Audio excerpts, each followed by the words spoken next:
আমার প্রিয় বোনেরা, আপনি যে কত দামি আপনি জানেন না। নারীদেরকে আল্লাহ বানিয়েছেন উচ্চতর করে, নিম্নতর নয়। নারীদেরকে ছোট্ট জিনিস দিলে এটার বড় করে দেয়। নারীদেরকে ভ্রূণ দিলে, শুক্রাণু দিলে নারী এটারে বাচ্চা হিসেবে উপহার দেয়, ঠিক কিনা? বিয়ের মাধ্যমে স্বামী যখন তার শুক্রাণু তার স্ত্রীকে উপহার দেয়, স্ত্রী রিটার্নে কি উপহার দেয়? ফুল ফর্ম বেবি, মানব সন্তান। দেখছেন, আপনি দিলেন একটুক, উনি দিছে বিশাল। আপনি যদি নারীকে বাজার এনে দেন, নারী এটাকে সুস্বাদু খাবারে রূপান্তর করে দেয়। আপনি তাকে একটা মুচকি হাসি দিয়ে দেন, সে তার কলিজা দিয়ে দেয়। কিন্তু যদি আপনি তার মনে কষ্ট দেন, সে আপনার জীবনকে জাহান্নাম বানায়া দেয়। খবর আছে, নারীর মন বুঝতে পারলে নেয়ামত, বুঝতে না পারলে কিয়ামত। ঠিক কিনা বলেন? নারী যে কত সম্মানিত, নারীর এটা বুঝেই নাই। বিশ্বনবী বলেন, আর দুনিয়া কুল্লুহা মাতা ওয়া খায়রু মাতা'আদ দুনিয়া আল মারআতুস সালিহা। আমার বোনেরা, 5টা প্যান্ডেলে আপনারা এলইডিতে আমার আলোচনা শুনছেন, আমি জানি। আপনাদের এই গর্ভ যে কত দামি আপনি জানেন না। আপনার পেট থেকেই আসবে আগামী দিনের সালাহুদ্দিন আল আইয়ুবী। আপনার পেট থেকেই আসবে অনাগত দিনের ইমাম মাহদি আল মুনতাজার। আপনার পেট থেকেই আসবে অনাগত দিনের ফয়সাল, ওয়াসিম, মুগ্ধ, আবু সাইদের মতো বীর যোদ্ধা।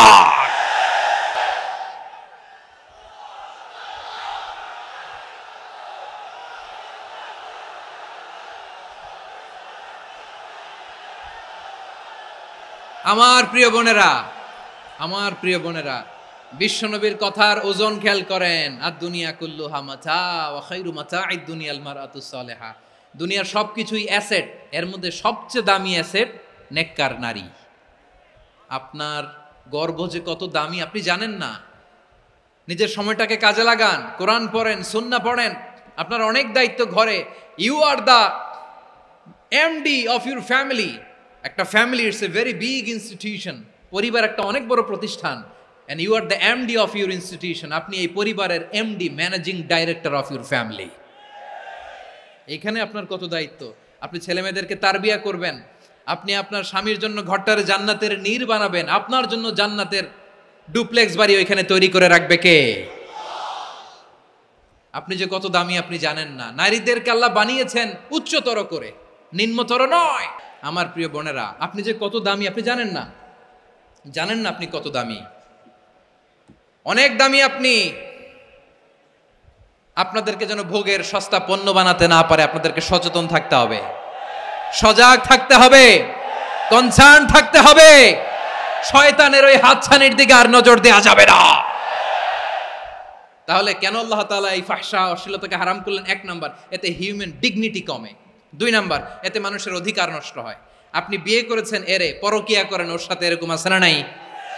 স্ত্রীর অধিকার নষ্ট করেছেন। আপনি বিবাহ সম্পর্কে আবদ্ধ হয়েছেন তার সাথে, আপনি পরকিয়া করেন ওই ছেলের সাথে, আপনি আপনার হাজবেন্ডের সাথে বিট্রে করেছেন। এজন্য আল্লাহ অশ্লীলতাকে হারাম করেছেন। অশ্লীলতাকে হারাম করার আরেকটা কারণ হচ্ছে আল্লাহ তাআলা এই হিউম্যান জেনারেশনকে এটাকে প্রিজার্ভ করতে চায়। হিফজুন নাসল, এটা মাকাসিদুশ শরিয়ার অনেক গুরুত্বপূর্ণ একটা মাকাসিদ, অনেক গুরুত্বপূর্ণ। আপনার নাসল, আপনার জেনারেশনকে সংরক্ষণ করা। এই যে আসতেছে ফেব্রুয়ারি, কত ফেব্রুয়ারি যেন? এটা কি বিশ্ব ভালোবাসা দিবস? হ্যাঁ, কি দিবস?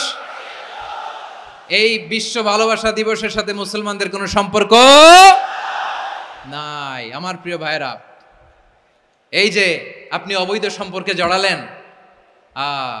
কেন আল্লাহ অশ্লীলতাকে হারাম করেছে দেখেন। বলতেছিলাম যে এটা আপনার নাসল, আপনার জেনারেশন, আপনার লিনিয়েজ, আপনার বংশকে প্রিজার্ভ করা। কে কার বাবা, কে কার মা, বাবা মা জানা, প্রজন্মকে প্রিজার্ভ করা, এটা ইসলাম ওয়াজিব করে দিয়েছে। এই যে অবৈধ সম্পর্কের কারণে, বিশ্ব বেহায়া দিবসের কারণে, এগুলোর আউটকাম, আউটপুট হিসেবে মাঝে মাঝে এই ঢাকা মেডিকেলের ডাস্টবিনে নবজাতকের বাচ্চার কান্নার আওয়াজ শুনতে পাওয়া যায়। চট্টগ্রাম মেডিকেলের ডাস্টবিনে নবজাতকের কান্না শুনতে পাওয়া যায়। বীর চট্টলার মুসলমানেরা বুঝতে পারলে আওয়াজ করে বলেন, এই যে চট্টগ্রাম মেডিকেলে যে নবজাতকটা পাওয়া গেল, ওর বাবাকে আমাকে বলেন। ওর বাবাকে, ওর মাকে, ও কোন ফ্যামিলির সন্তান কেউ জানে? আপনি হিউম্যান ডিগনিটিকে অপমান করেছেন না? আপনি তার ভবিষ্যৎকে অন্ধকার করেছেন না? আপনি তার লিনিয়েজকে প্রশ্নবিদ্ধ করে দিয়েছেন না। এই জন্য আল্লাহ তাআলা অশ্লীলতাকে আমাদের জন্য হারাম করে দিয়েছেন। পড়েন সুবহানাল্লাহ। এই জন্য রাব্বুল আলামিন বলেন, কুল ইন্নামা حرم ربي الفواحش ما ظهر منها وما بطن। প্রকাশ্য অপ্রকাশ্য সব অশ্লীলতাকে হারাম ঘোষণা করে দিয়েছে কে? আবার দুনিয়ার বুকে যারা অশ্লীলতার প্রসার করে তাদের জন্য শাস্তি মজুদ রেখেছে কে? রব্বুল আলামিন বলেন, ইন্নাল্লাযীনা ইউহিব্বুনা আন তাশিআল ফাহিশাতু ফিল্লাযীনা আমানু লাহুম আযাবুন আলীমুন ফিদ দুনিয়া ওয়াল আখিরাতি ওয়াল্লাহু ইয়ালামু ওয়া আনতুম লা তা'লামুন। নিশ্চয়ই যারা বিশ্বাসীদের মাঝে অশ্লীলতার প্রচার প্রসার করতে চায় তাদের জন্য আমি মর্মন্তুদ শাস্তি প্রস্তুত করে রেখেছি, দুনিয়াতেও রেখেছি, আখিরাতেও রেখেছি। ঘোষণাটা কার?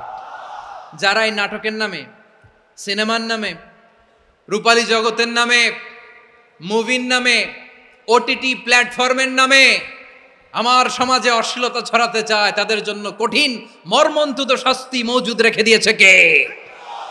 ও আমার বোনেরা, এখনো আপনি জাগবেন না? এখনো আপনার চিন্তার দুয়ারে এখনো নাড়া পড়ে নাই? ওরা আপনাকে উলঙ্গ বানাতে চায়, ওরা আপনাকে আইটেম গার্ল বানাতে চায়। এজন্য ইসলাম অশ্লীলতাকে হারাম করেছে। হারাম। ইসলাম বলেছে যোজন যোজন দূরে থাকো, ওরা বলে না কাছে আসো, কাছে আসার গল্প, ক্লোজ আপ ওয়ান, কাছে আসার গল্প আছে না নাই? চট্টগ্রামে তো এগুলো নাই মাশাআল্লাহ। হ্যাঁ, এখানেও আছে ক্লোজ আপ ওয়ান, কাছে আসার গল্প। আল্লাহ বলেন, ওয়ালা তাকরাবুজ জিনা, কাছেও এসো না, জিনা থেকে যোজন যোজন কিলো দূরে থাকো, ওরা বলে কাছে আসার গল্প। আমার বীর চট্টলার ভাইয়েরা, কাছে আসতে হলে আমরা কোরআনের কাছে আসব, কাছে আসতে হলে নবীর কাছে আসব, কাছে আসার গল্প হবে আমার রবের কাছে আসার গল্প। চিল্লায় বলো ঠিক কি না?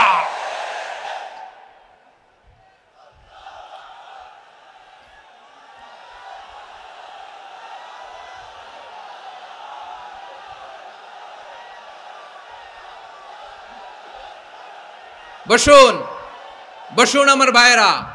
তাহলে অশ্লীলতার সাথে আমাদের কোনো সম্পর্ক? সবাই বলতে পারেননি, আওয়াজ করে বলুন, অশ্লীলতার সাথে আমাদের কোনো সম্পর্ক? আমরা এই সমস্ত ক্লোজ আপ ওয়ান, কাছে আসার গল্পের প্রোগ্রামে যাব? আমরা কোন ধরনের অশ্লীল কন্টেন্ট সোশ্যাল মিডিয়ায়, টিভিতে দেখব? কি যুগ যে আমরা কাটাচ্ছি আপনি কল্পনা করতে পারবেন না। পর্ন ইন্ডাস্ট্রি, নারী পুরুষের বস্ত্রহীন যুগল দৃশ্য, এটাকে দিয়ে ওরা কোটি ডলারের ইন্ডাস্ট্রি বানিয়েছে। পুরো মানব ইতিহাসে এরকম জঘন্য সময় মানব ইতিহাস পার করে নাই। পর্ন এটা ইন্ডাস্ট্রি হয়ে গেছে। আমাদের এই যুবকগুলো, জেনজিগুলো, ওদের চরিত্র বাঁচাবে কি করে? কেমন করে হেফাজত করবে ওদের এই মূল্যবান চরিত্র?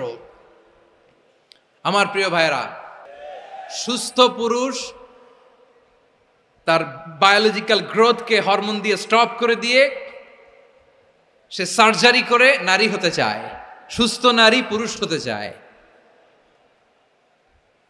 পুরুষ পুরুষের প্রতি সেক্সুয়ালি আকর্ষণ বোধ করে। এটা লূত আলাইহিস সালামের কওমের মধ্যে ছিল। এটাকেও আল্লাহ কোরআনে ফাহিশা বলেছেন। ওয়ালুতান ইয ক্বালা লিকাওমিহি আতাতুনাল ফাহিশাতা মা সাবাকাকুম বিহা মিন আহাদিম মিনাল আলামিন। লূত আলাইহিস সালাম বললেন, তোমরা কি এমন এক অশ্লীল কার্যক্রমে ডুব দিলে নাকি যেটা গোটা বিশ্বের কেউ কখনো করে নাই? তোমরাই প্রথম করেছো। পড়েন নাউযুবিল্লাহ। এই পশ্চিমের এই রোগ আমার দেশে যেন আসতে না পারে, আমাদের সজাগ থাকতে হবে। প্রিয় ভাইরা, চিল্লায় বলেন ঠিক কি না? পশ্চিমের অবস্থা ভয়ঙ্কর। পাশ্চাত্যে, আমি যুক্তরাষ্ট্রে ছিলাম অনেকদিন, কয়েক মাস, বিভিন্ন স্টেটে ঘুরেছি। গার্ডিয়ানরা উদ্বিগ্ন। ছেলে মেয়েদেরকে, ছোট্ট ছেলে মেয়ে, ওদেরকে জিজ্ঞেস করে, তুমি how do you feel right now inside yourself? তুমি ভিতরে ভিতরে কেমন ফিল করো? তোমার কি ছেলে ছেলে লাগে না মেয়ে মেয়ে লাগে? আচ্ছা বলেন, এই ছোট্ট বাচ্চাটা ওকে এগুলো জেন্ডার অ্যাসাইনমেন্ট বলতে এগুলো কিছু বুঝে? এইভাবে মিসগাইড করা হচ্ছে। কৌতূহলবশত ছোট্ট ছেলে যদি বলে আমার তো মেয়ে মেয়ে লাগে, তখন বলে যে না তুমি মেয়ে, ছেলে না। মা বাবা বাধা দিলে ওকে আলাদা গভর্নমেন্ট হাউসে নিয়ে যায়। ভয়ঙ্করতম অবস্থা।